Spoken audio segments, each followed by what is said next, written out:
Suatu hari di warung Madura, sekelompok gangster tiba-tiba datang dan menghajar si penjaga.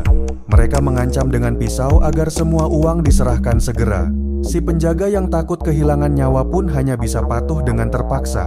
Namun tanpa mereka duga, seorang gadis dengan santai menyerobot masuk guna membayar barang belanjaannya. Sang ketua gangster yang marah lantas menyerang, namun ternyata ia bukan gadis biasa. Pertarungan pun terjadi begitu saja, yang mana si gadis dengan sekejap mampu menumbangkan semua lawannya.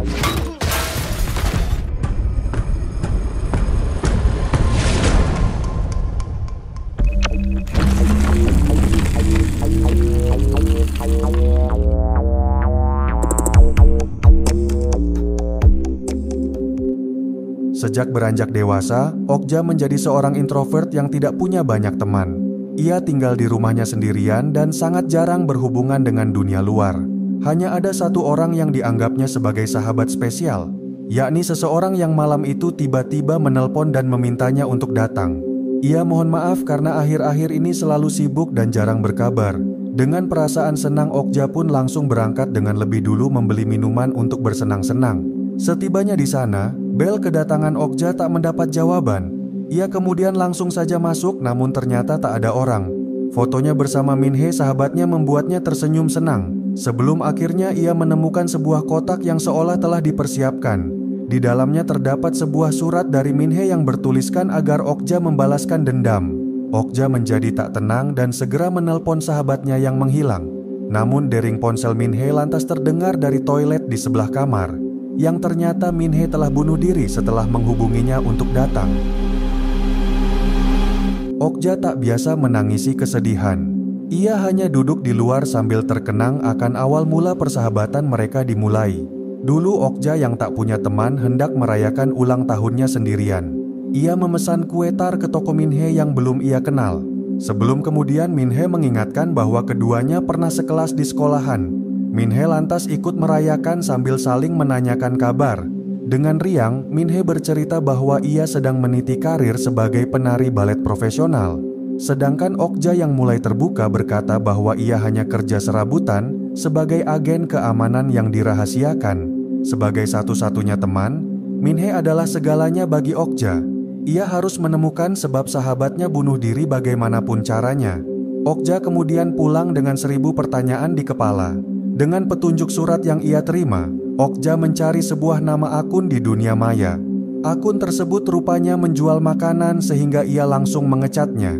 Sayangnya setelah beberapa balasan, obrolannya lantas diblokir begitu saja.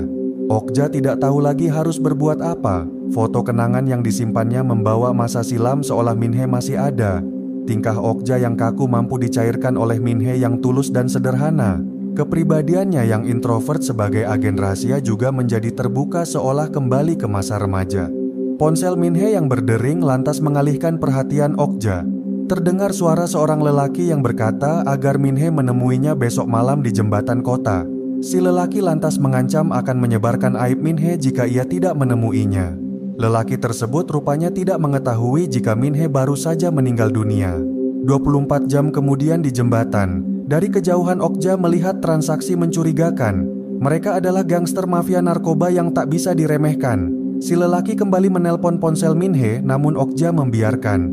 Ketika si lelaki pergi, Okja lantas mengikutinya secara diam-diam dari belakang. Mereka terus berkendara hingga akhirnya tiba di sebuah pedesaan. Di sanalah rumah si lelaki yang tersembunyi dari keramaian. Di rumah mewah tersebut, si lelaki bernama Ji-hun hanya tinggal sendirian. Ia adalah salah satu pimpinan dari kelompok mafia terbesar. Beranjak siang, Ji-hun kemudian keluar dengan Lamborghini-nya yang mahal. Okja yang menunggu semalaman lantas membobol pintu rumah mewahnya tanpa hambatan. Sambil memasang alat pengintai, Okja menelusuri semua ruangan. Ia kemudian menemukan sebuah lemari penuh barang-barang seksual. Di sana juga terdapat banyak flash disk yang salah satunya bertuliskan penari balet profesional, yang ternyata berisi rekaman Minhe yang diperkosa dalam keadaan pingsan. Hal tersebut menjelaskan semua alasan kenapa sahabatnya memilih kematian. Setelah berhasil dibius usai pertunjukan, Minhe lantas diperkosa sambil direkam. Aib tersebut menjadi senjata bagi Ji-hun yang bisa kapan saja ia sebarkan. Minhe yang tak mau menanggung malu seumur hidup akhirnya memutuskan untuk pergi dari dunia yang kejam. Banyaknya flash disk menunjukkan bahwa korban Ji-hun bukan hanya Min-hee seorang. Sepulangnya, Okja dengan sabar menunggu petunjuk dari alat penyadapnya. Hingga kemudian Ji-hun yang bersantai menerima telepon dari rekannya. Mereka berencana untuk mencari mangsa baru besok di sebuah diskotik ternama. Okja kemudian meminjam pakaian balet Min-hee demi penyamaran yang sempurna. Di antara gemerlap cahaya, dari kejauhan Ji-hun dan Okja saling bertatapan mata. Min-hee lantas naik ke lantai atas untuk menemuinya, yang mana ia langsung disambut oleh Ji-hun yang memang sedang mencari mangsa. Okja bertingkah dengan manja sehingga ia pun langsung diangkut ke dalam Lamborghini sang mafia. Ji-hun berkata bahwa ia akan membawanya ke sebuah hotel istimewa. Sesampainya, keduanya disambut oleh resepsionis yang berpenampilan tak formal. Ji-hun kemudian mengajaknya ke sebuah kamar yang sudah dipesan. Ketika mangsanya berhasil dibius dengan minuman, Ji-hun lantas bersiap untuk memperkosa sambil merekam korban. Dengan nafsu birahi kebinatangan, ia lantas meraba tubuh Okja di ranjang. Sesaat berselang, Okja pun seketika menyerang namun pisaunya berhasil ditahan. Ji-hun yang kekar lantas membanting mangsanya keluar ranjang. Pertarungan terus dilanjutkan hingga kemudian Okja berusaha menusuk leher lawan. Namun lagi-lagi ia berhasil dilempar oleh Ji-hun ke lantai. Demi membalaskan dendam, Okja pun kembali bangkit dan menyerang mati-matian. Hingga akhirnya ia berhasil menusukkan pisau dan merobek pipi lawan. Sayangnya anak buah Ji-hun tiba-tiba datang dengan membawa shotgun. Okja pun terpaksa kabur keluar dan mengunci mereka di dalam kamar. Ketika ia hendak kembali diserang, seorang gadis tiba-tiba melakukan hal mengejutkan. Keduanya yang tak saling kenal lantas segera kabur dengan Lamborghini curian. Setelah melalui proses pengobatan, Ji-hun kemudian kedatangan banyak tamu saat tersadar. Sang pemimpin tertinggi bernama Mr. Young membawa semua anak buahnya untuk menyaksikan bahwa Ji-hun yang kejam ternyata hanyalah bocah ingusan di hadapan mangsanya yang adalah seorang perempuan. Mr. Young lantas menegaskan bahwa ia harus membawa pelakunya dalam 3 hari ke depan. Sementara itu di sebuah restoran, Okja sedang bersama si gadis bernama Hana. Ia tampak tak banyak bicara setelah diperbudak oleh Ji-hun sekian lama. Sebagaimana yang dialami sahabatnya, Hana tak bisa berbuat apa-apa atas video yang direkam oleh Ji-hun saat diperkosa. Jika sampai video tersebut menyebar, maka ia akan dikucilkan oleh semua teman dan keluarga. Hana sangat bersyukur karena hari ini akhirnya tiba, yakni saat dimana ia punya teman untuk membunuh Ji-hun dan komplotannya. Demi memburu Okja, Ji-hun pergi menemui rekannya di apotek rahasia. Ia bernama Myung-sik yang adalah peracik obat bius yang digunakan Ji-hun untuk menaklukkan mangsanya. Ji-hun berkata bahwa ia telah kehilangan reputasi dan juga kehilangan Lamborghini-nya. Oleh karenanya ia meminta agar Myung-sik membantu dengan imbalan 100 juta. Myung-sik yang agak psikopat pun langsung setuju untuk berangkat kapanpun saja. Ketika pagi menjelang, Okja sudah ada di sebuah tebing perbukitan. Di sanalah dulu ia direkrut dan dilatih sebagai pembunuh sekaligus agen keamanan. Okja memohon bantuan agar dipertemukan dengan pedagang senjata ilegal.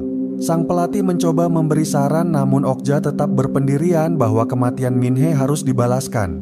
Di lapangan beberapa saat kemudian, Okja dan Hana didatangi oleh sebuah mobil box karatan. Sepasang kakek nenek lantas keluar dan meminta agar uang lebih dulu diserahkan. Okja kemudian dipersilahkan namun ternyata hanya ada beberapa pistol usang. Padahal yang akan ia hadapi adalah sekelompok gangster mafia kriminal. Okja yang tak punya pilihan akhirnya menerima apapun yang mereka tawarkan. Sebelum berangkat, Myung-sik dan Ji-hun menghubungi polisi kenalan mereka untuk mengetahui keberadaan Okja, yakni dengan mengidentifikasi plat nomor Lamborghini yang telah dibawa. Sementara itu di rumahnya, Okja sedang mempersiapkan semua senjata. Ia kemudian membiarkan Hana yang tidur untuk pergi berbelanja. Setiap barang yang berkaitan dengan masa lalu membuat Okja selalu teringat akan sahabatnya. Min-hee yang periang dan ceria senantiasa mampu membuatnya bahagia. Sepulangnya, Okja mendapati Hana sudah tidak ada di tempat semula. Tiba-tiba saja Ji-hun dan Myung-sik menyerang sehingga ia pun melompat dari jendela. Ketika pagi tiba, Ji-hun segera melapor bahwa si wanita sudah dibunuhnya. Sebagai bukti ia membawa Hana sebagai sandera. Mr. Young hanya tertawa karena Ji-hun tidak membunuh keduanya. Ia pun berkata bahwa tidak ada yang boleh tersisa dan memerintah Ji-hun untuk membereskan Hana. Segera setelahnya, Hana dibawa ke sudut kandang kuda. Ji-hun berkata bahwa ia telah kecewa karena Hana menjadi tak terkendali akibat Okja. Oleh karenanya Ji-hun ingin memperbaharui hubungan mereka seperti awal mula, yakni penyiksaan atas dosa pemberontakan yang telah diperbuatnya. Sementara itu di ruang penjaga, Okja telah datang dengan todongan senjata. Setelah mengetahui di mana Ji-hun berada, ia pun langsung membunuh si penjaga. Dengan membawa harapan sahabatnya, Okja terus berangkat menuju gedung tempat sarang mafia.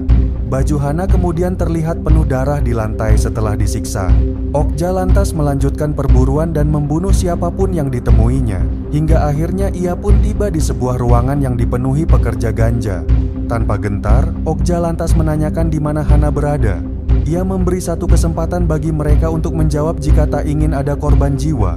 Dengan tenang, Mr. Young pun meminta agar ia mendinginkan kepala.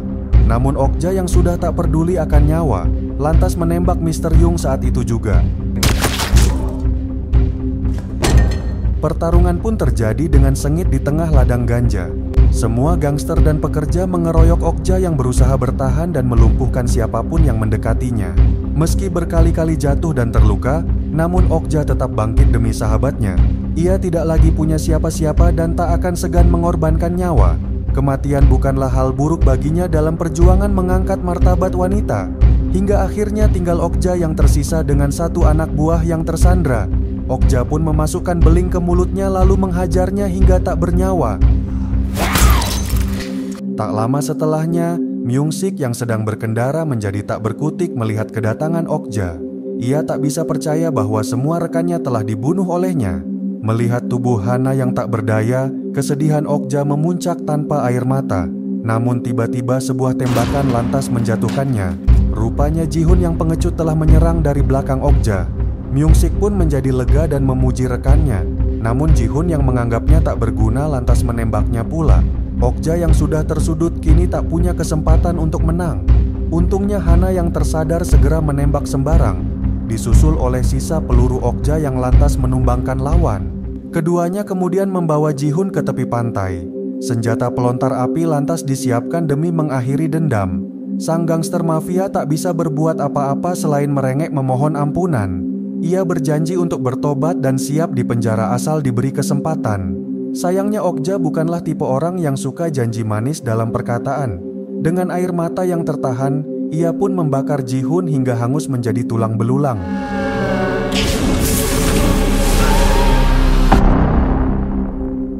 Di pantai tersebut, Okja pernah diajak menikmati senja oleh Min-hye yang lebih daripada teman maupun keluarga. Hidupnya yang pernah kosong tak bermakna menjadi begitu berwarna oleh persahabatan yang tulus dan sederhana.